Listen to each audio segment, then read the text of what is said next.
목사로서 학생 예배를 드리겠습니다. 나는 전능하신 아버지 하나님 천지의 창조주를 믿습니다.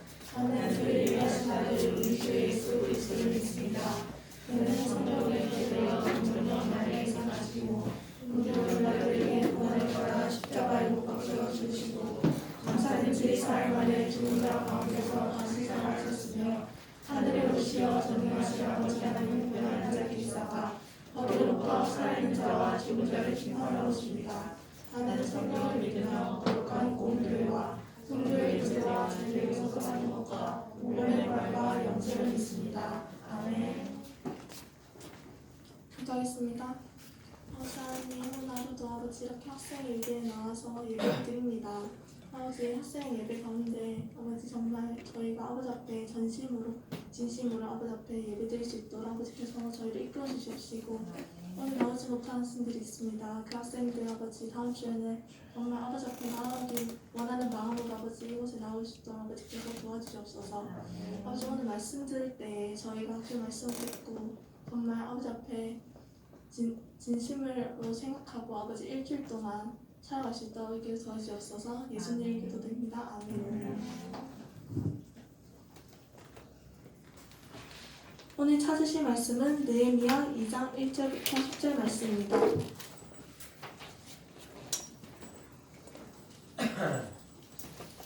오늘 찾으실 말씀은 느헤미야 2장 1절부터 10절 말씀입니다. 다 찾으신 줄 알고 교독하겠습니다. 아다사스다 왕 제20년 이상월에 왕 앞에 포도주가 있기로 내가 그 포도주를 왕께 드렸는데 이전에는 내가 왕 앞에서 수심이 없었더니 왕이 내게 이르시되 내가 남의 얻고내어 어찌하여 오늘 내 수심이냐 이는 필요없는 마음에 근심이 있음이로다 하더라. 그때 내가 그를 두려워하여 왕께 대답하되 왕은 만세수를 하옵소서. 내 조상들을 묘실이 있는 성읍이 이제까지 황폐하고 성문이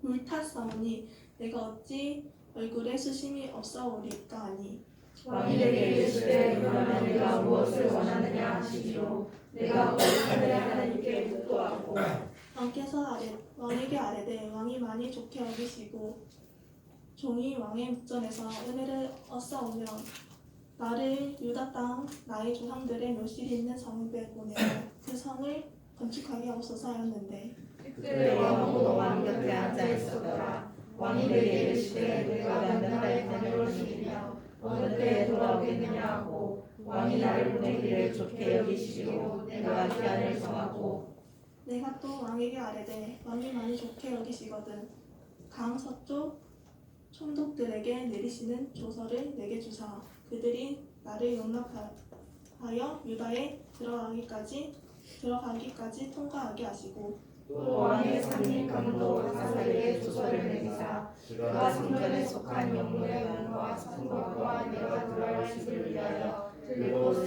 재물을 내게 주게 하옵소서 하매 내 하나님의 선하심이 나를 도우심으로 왕이 허락하고 군대 장관과 마병을 보내어 나와 함께 하시기로 내가 강 서쪽에 있는 총독들에게 이르러 왕의 조서를 전하였더니 호른 사람 산발락과 종이었던 한문 사람 도비아가 이스라엘 자손을 흥망하게 하려는 사람이 왔다 함을 듣고 심히 근심하더라. 아멘.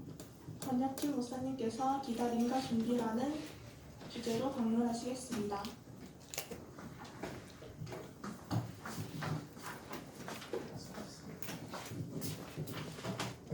반갑습니다.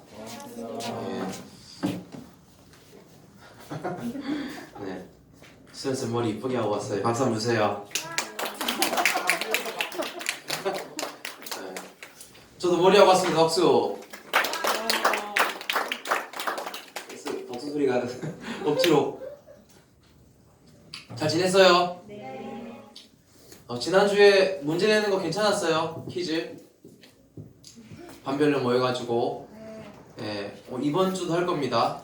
기억하시고 오늘 말씀 잘 듣고 어떤 문제를 낼지 어떤 퀴즈를 낼지 잘 준비했으면 좋겠습니다. 할렐루야! 마이크 조금 울리는 것 같아요. 조금 하울링 좀 해주시면 좋을 것 같아요.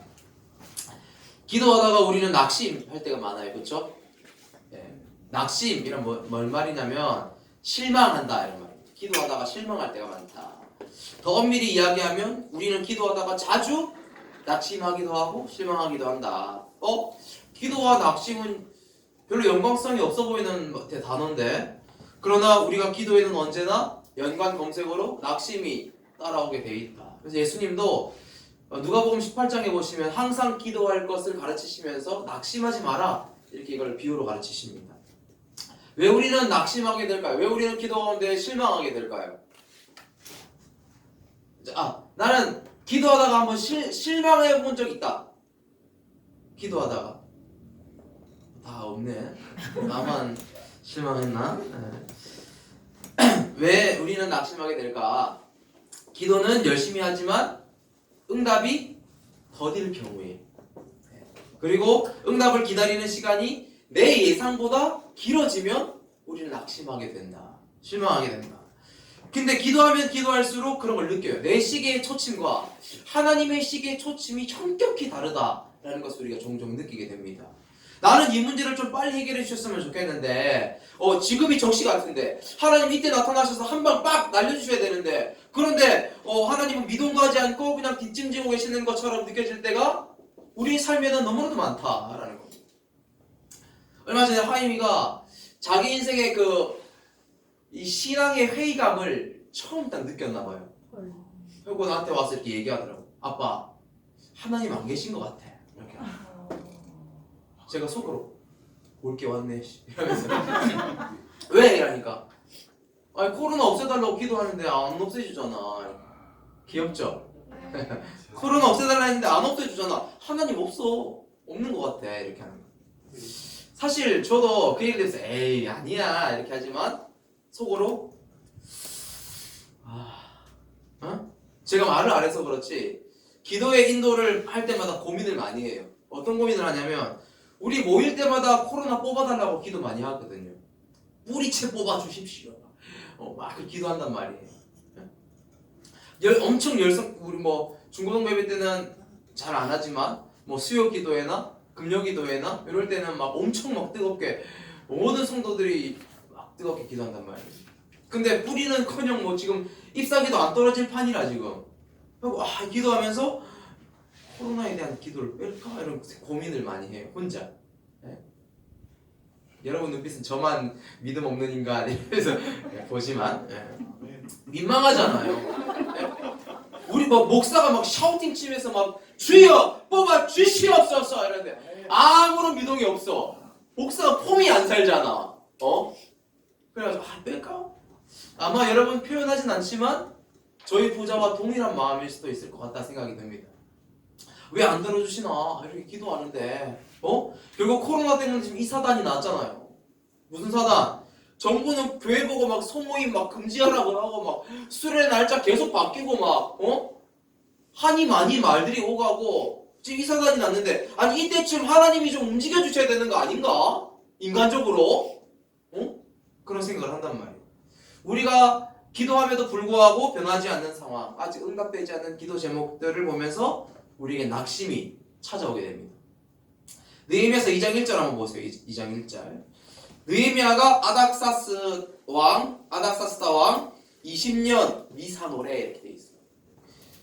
그때 느헤미야가 왕 앞에 나갔다 이렇게 돼 있어요. 우리가 지난주 보았던 1장과 또 오늘 읽었던 2장의 사이에는 약 넉 달간의 시간적 차이가 있습니다. 그러니까 1장에서 느헤미야가 비장한 기도를 시작한 지 넉 달째 되었던 것 같아요. 지금 느헤미야는 성벽을 재건하고 싶다라는 꿈에 사로잡혔어요. 근데 자기 마음대로 움직일 수 있는 게 아니야. 왜? 이 상황을 자기 힘으로 통제할 수가 없어. 자기가 가고 싶다고 저 출장 한번 보내서 할 수 있는 게 아니거든. 사실 느헤미야가 예루살렘의 성벽을 재건할 수 있도록 그것을 허락해주고 문을 열어주는 사람은 누구냐면 이 아닥사스다 왕이어야 돼요. 그런데 이 아닥사스다 왕이 예루살렘 성벽을 재건해도 좋다라고 하는 허락을 한다는 거는 사실 있을 수도 없는 일이에요. 왜냐하면 이 사건이 벌어지기 13년 전에 이미 에스라가 이 성벽을 쌓으려는 시도를 했었어요. 에스라 학자가. 근데 주변에 있던 이방 사람들이 이 페르시아 관리였던 그 르훔을 매수해가지고 왕에게 조서를 좀 써주십시오. 지금 조서의 내용은 대략 이렇습니다. 지금 예루살렘에 살고 있는 유다인들이 성벽을 재건하려는 움직임을 나타내고 있는데 왕이여 과거의 기록을 한번 보십시오. 역사의 기록을 보십시오. 이들은 항상 제국의 권위에 반기를 들었던 사람입니다.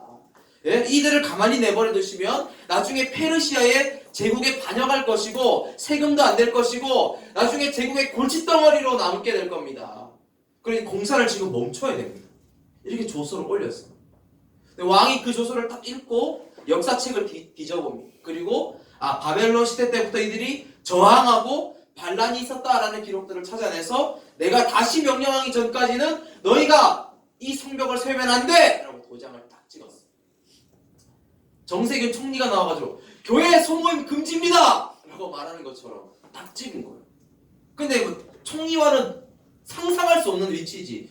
제국의 황제인데 신이라고 불리는 사람인데. 그래서 공사가 중단됩니다. 왕의 어명을 누가 바꿔놓을 수 있다?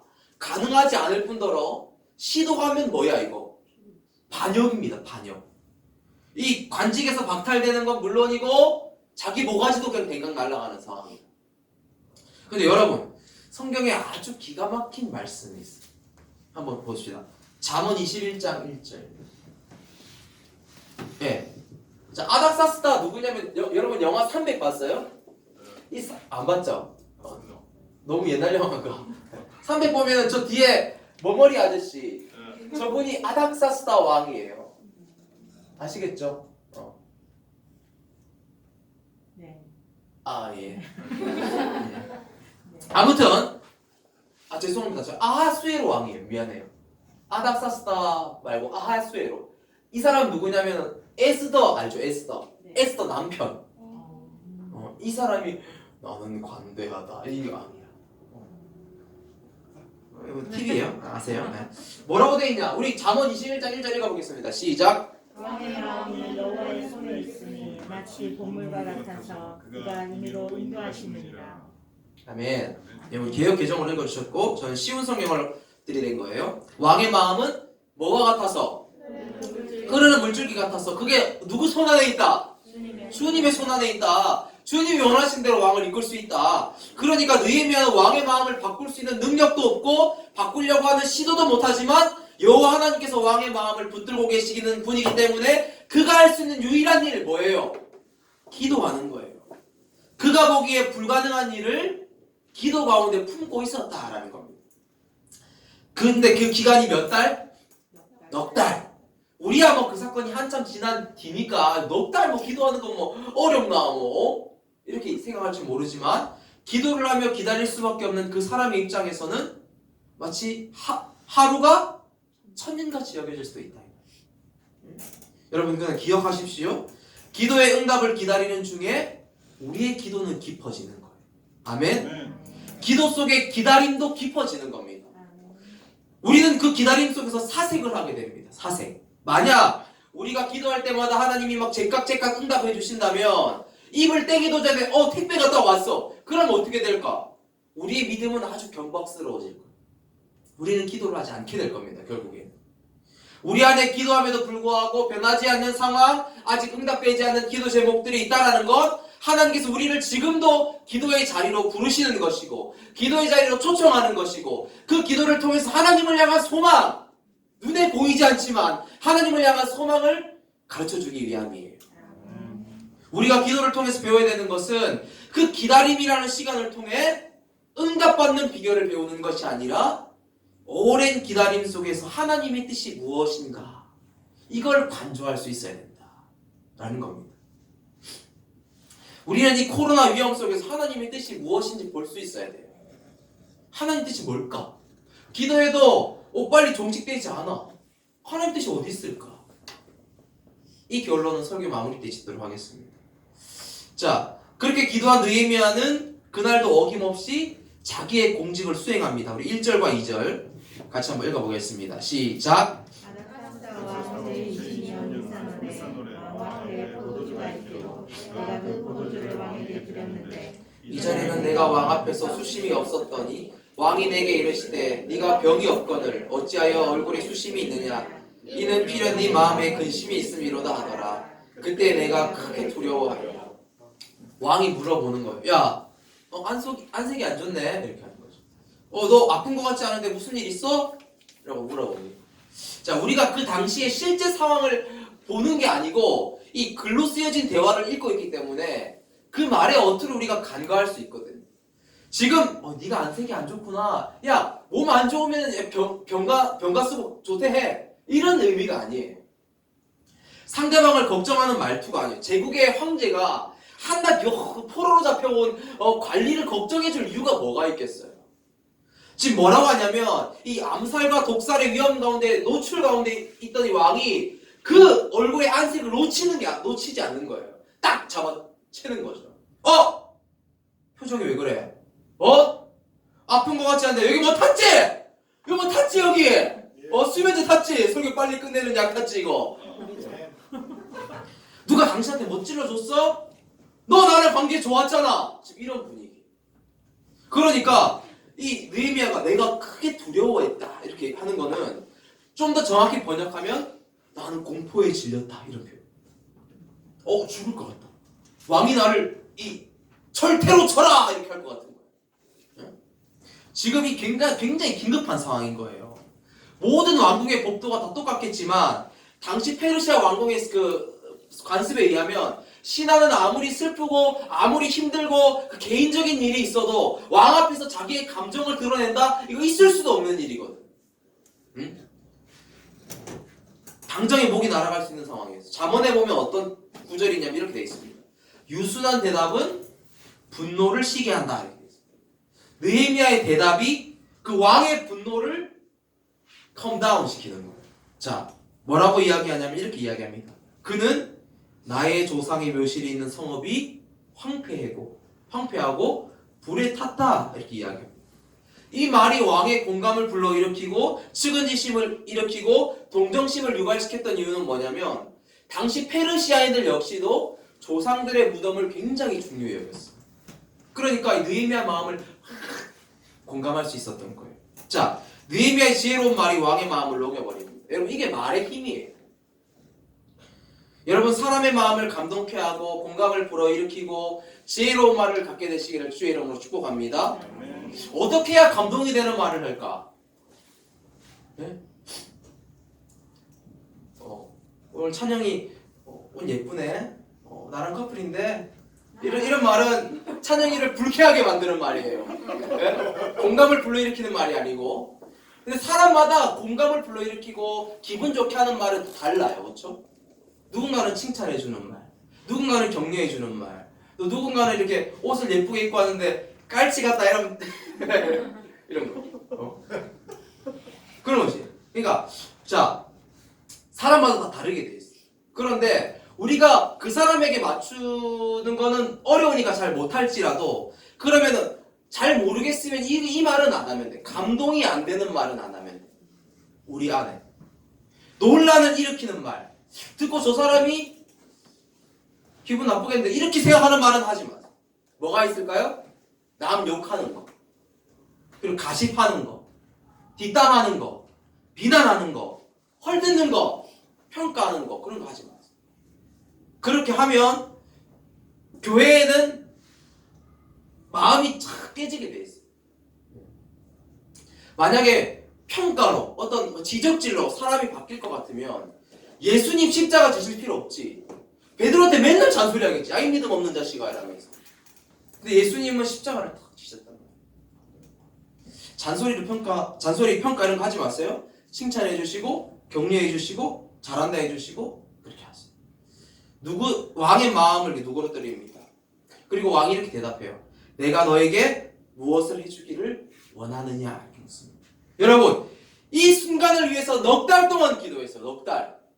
그 긴 시간 하나님이 왕의 마음을 열어주시는구나 생각이 들 거 아니에요. 느헤미야가.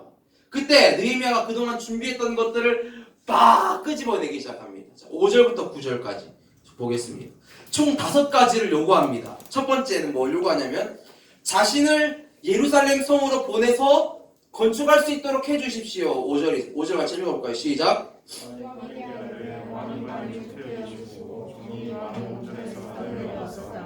나를 이겼다 나의 조상들의 주님의 성을 보내오며 그 성을 건축하며 하옵소서하였는데 자, 부장 집사님 보내세요 하지 않고 나를 보내세요 이렇게 합니다. 느헤미야 요청을 들은 왕이 기한이 얼마나 걸릴지 언제 돌아오게 될지 묻습니다. 근데 거기에 대한 느헤미야 대답이 놀라워요.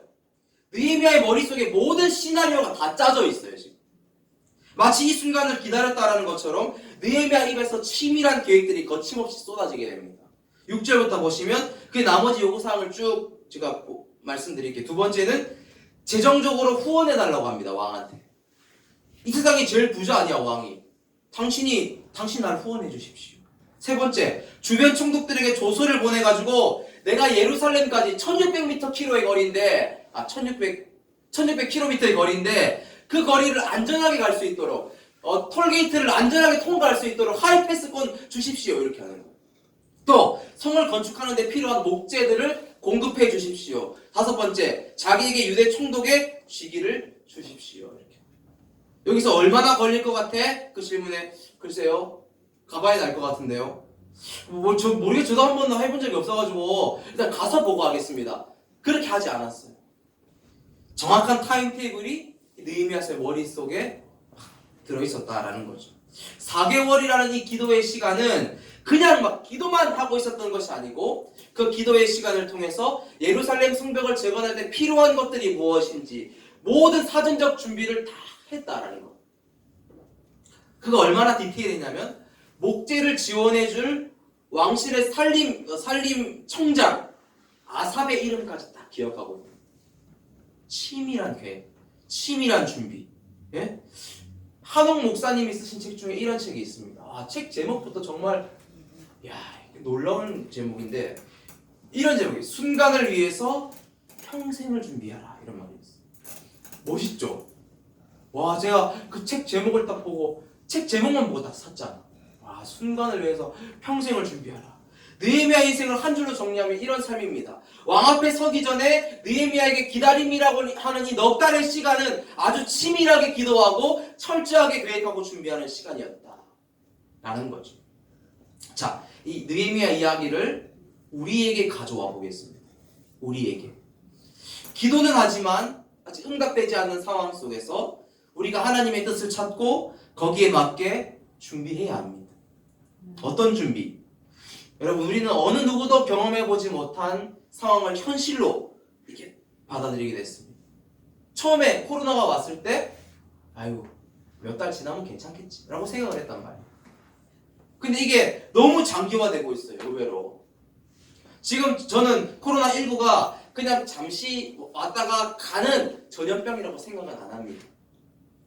우리가 코로나가 종식되기를 위해서 기도해야 되겠지만 기도해서 종식시키는 것만으로 만족할 것이 아니고 코로나가 앞으로 1년 이상 지속될 가능성이 전문가들에 의하면 농후하고 앞으로의 코로나19와 같은 이 전염병들이 4년 또는 5년 주기로 반복된다라고 생각했을 때 우리는 앞으로의 사역과 우리 미래를 준비해야 된다는 거예요. 이제 이전과 같은 삶으로 돌아가는 것은 가능할까요? 수많은 사람들이 가능하지 않을 거다 이야기합니다. 굉장히 불편한 삶이 우리에게 오고 있고 앞으로 우리는 전염병과 더불어 사는 삶을 배워야 되는 거예요. 여러분 계속 마스크 쓰고 다닐 수도 있어요. 나중에 지금 조금 경기도 지역은 조금 심하지만 이 지방이나 이런 쪽은 괜찮잖아요. 근데 나중에 여름 휴가 가봐요. 난리 나겠죠. 또 3차 피해가 4차 피해도 갈 수도 있는 거예요. 자, 앞으로 우리는 전염병과 더불어서 사는 삶을 개발하지 않으면 안 된다. 또 계속 예배에 대한 제재가 들어오고 있고 그런 상황이에요. 그러면 우리는 이 상황에 맞게 몇 가지 제가 제안을 조금 드리려고 합니다. 첫 번째, 주일 예배를 좀 분산할 수 있어요. 주일 예배. 우리가 지금 최소 1m 이상 간격을 띄우고 앉고 있는데 그런데 우리 중고등부는 딱 맞지만 우리 밑에 주일 예배만 하더라도 그 좁은 공간에 다 들어올 수 없어요. 그 공간에 우리 성도들을 다 수용할 수 없어요. 그러니까 우리 맨날 어디 가? 유치부실 간단 말이야. 오늘 주신이 매번 유치부실 가다가 오늘 본당으로 들어왔습니다. 축복합니다. 귀한 발전이에요. 그런 거죠. 그러니까 우리는 예배를 나누어서 드릴 수 있는 생각을 하고 있어야 된다. 또 우리 부장집사님이 유튜브로 쏘는 방법이 있습니다. 지금 유튜브로 쏘려고 지금 하고 있잖아. 이것도 아주 귀한 방법 중에 하나예요. 자, 두 번째, 교회 안에 보건팀이나 방역팀을 꾸려가지고 대비를 계속해야 됩니다. 결국에 확진자가 교회 안에 나오면 어떻게 돼? 끝나는 거야. 바로 폐쇄, 교회 폐쇄. 우리는 어디 가지도 못해. 집에 격리. 그러니까 끝까지 우리는 방역에 최선을 다해야 돼. 우리 수련회 앞두고 방역 최선을 다해야 됩니다. 아멘. 네. 그리고 세 번째, 이 구역장한테 필요한 이야기인데, 교회마다 가장 중요한 기능 중에 하나는 뭐냐면 성도와 교제입니다. 근데 지금은 어때요? 구역 예배 드릴 수 있어요? 뭐 교회마다 뭐 셀 모임, 목장 모임 못해요. 소그룹 모임을 못하게 된단 말이에요. 우리도 가깝게 반별 모임 못하잖아요. 그냥 대충 인사하고 그래 잘가 이렇게 하잖아요. 교회는 교회만의 교제 대처법을 찾아야 된다. 네 번째, 찬양팀에 관련된 이야기입니다. 예배의 역동성을 살리는 부분이 굉장히 어려워졌어요. 많은 성도들이 마스크를 쓰고 소극적으로 움츠려서 예배를 드리고 있습니다. 어떻게 하면 이 역동성을 살릴 수 있을까? 끊임없이 고민하고 답을 찾아야 되는 거죠. 그리고 앞으로 전도는 거의 안 된다 보시면 됩니다. 지금 교회 반응이 어때요? 세상 사람들한테? 더 안 좋아졌죠. 원래 안 좋아졌는데 더 안 좋아졌어. 그러면은 전도를 안 할 것인가? 전도 안 해야 됩니까? 전도해야 되는데. 그럼 어떻게 할 것인가? 이때 어떠한 방법의 전도가 필요할지 고민해 봐야 되는 거죠. 교회는 외부 행사가 힘들어졌어요. 특히 뭐 성경학교, 여름 수련회, 뭐 이 여름 사역 이렇게 힘들어졌어요. 여러분 이 상황 속에서 안전하게 할 수 있는 프로그램이 뭔지 교사들이 준비하고 있어요. 고민해 봐야 됩니다. 이 여름 사역이 교회 안에 가져다 줄 수 있는 유익이 굉장히 크겠죠. 이걸 못하게 됐을 때 어떤 방법으로 대처해야 될까? 고민해 봐야 된다. 답을 찾아야 된다. 지금 우리는 상황 핑계 대면서 아무것도 안 하기보다는 기도하면서 하나님의 뜻을 구해야 되고 앞으로의 사역을 준비해야 될 줄로 믿습니다. 이거는 교육자만의 역할이 아니야. 모든 성도의 역할이에요. 우리 같이 함께 찾아봅시다. 예. 그리고 우리가 예수님의 다시 오심, 재림의 순간을 믿는 사람 중에 하나라면 이런 징조들을 보면서 통시적인 관점을 가지고 재림을 준비해야 돼. 예수님의 재림을 준비해야 된다. 존 파이퍼라는 목사님이 계십니다. 한번 보여주세요. 카리스마 있게 생겼죠. 이 존 파이퍼 목사는 이 칼빈주의 안에 있는 대표적인 목사님입니다. 미국의 존 메가더 목사님과 한국 개신교 안에서 굉장히 인기가 많고 지지도가 있는 목사님이세요. 이분이 코로나 바이러스와 그리스도라는 책을 쓰셨어요. 이 책에서 어떤 내용이 등장하냐면 제가 좀 발췌해 왔는데 이렇게 나와 있습니다. 제가 그 메시지를 읽어드리겠습니다. 메시지는 분명하다. 뭐 하라고? 깨어있으라, 깨어있으라, 깨어있으라. 자연세계의 선고는 이 메시지를 전하는데 그 목적이 있다. 그러나 깨어있지 않는 사람들이 얼마나 많은지 모른다. 그들은 정신없이 분주하게 활동하지만 예수 그리스도의 재림에 대해서는 아무런 관심도 없다. 참으로 위험한 일이 아닐 수 없다. 코로나 바이러스는 깨어 준비하라는 자비로운 가상 신호다. 여러분 우리가 이 사실을 기억해야 돼요. 코로나는 하나님의 뜻 가운데 우리에게 보내진 겁니다. 모든 것이 하나님의 주권에 있어요. 무슨 말이냐? 우리에게 일어나는 일, 온 우주에서 일어나는 그 모든 일들은 하나님의 주권 아래에 있다 이 말입니다. 이 땅에서 일어나는 사고, 질병, 전쟁과 기근, 자연재해, 어떤 뭐 이단의 출몰 이런 건 그냥 일어나는 것이 아니고 주님께서 우리에게 메시지를 보내주시는 거예요. 여러분 하나님의 뜻을 떠나서는 참새 한 마리도 떨어지지 않아요. 이 사실이 지금 성경이 선포하는 겁니다. 여러분 코로나 바이러스를 멈추게 할 수 있는 능력이 하나님에게 있을까 없을까? 있죠 당연히 있죠.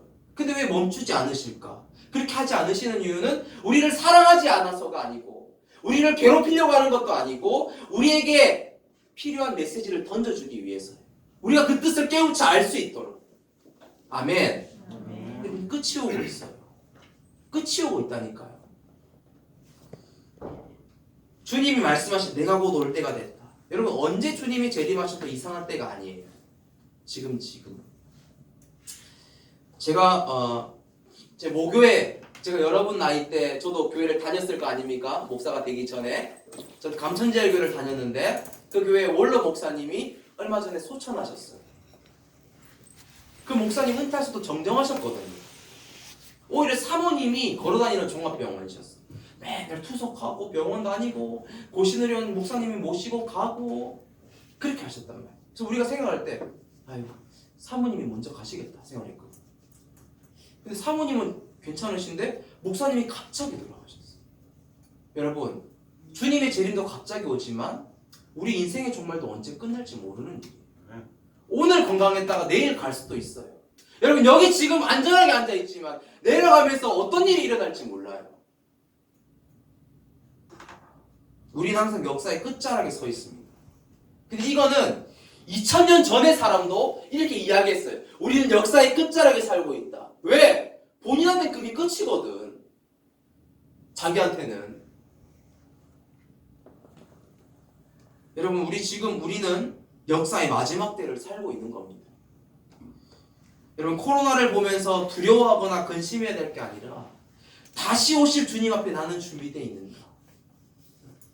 나의 육신의 이 목숨은 가져갈지 몰라도 내 영혼의 안전까지 어떻게 좌지우지할 수 있는 하나님 앞에 나는 안전한가? 나는 준비되어 있는가? 그것을 되짚어 봐야 된다. 한옥 목사님 책처럼 마지막 주님 앞에 서는 순간을 위해서 우리는 평생을 준비하고 있는가? 우리 교사 선생님들도 준비할게요. 여러분들을 위해서. 수련회 준비 열심히 하겠습니다. 여러분 수련회 만만하게 봐서는 안 돼요. 네? 여러분에게 그저 그냥 지나가는 수련회일지라도 이 수련회는 여러분을 경성하는 수련회가 될 겁니다. 아멘. 잠자고 있는 여러분의 신앙을 깨우는 기상 신호와 같은 수련회가 될 줄로 믿습니다. 네. 그 수련회가 여러분을 초청합니다. 이 마지막 때에 하나님 내가 말씀 가운데 깨어있기를 소망합니다. 말씀의 사람이 되기를 간절히 원합니다. 마지막 때에 주님의 다시 오심을 기다리며 기대하며 이 마지막 때를 경성하여 깨어서 준비하게 하여 주옵소서. 그렇게 거룩한 식대로 삼아 주옵소서. 그렇게 간절히 기도하시면서 우리 준비하며 나아갔으면 좋겠습니다. 할렐루야. 기도하겠습니다. 하나님 아버지 감사합니다. 기도의 응답을 기다리는 그 시간을 통하여서 지금보다 더 깊은 기도를 경험하고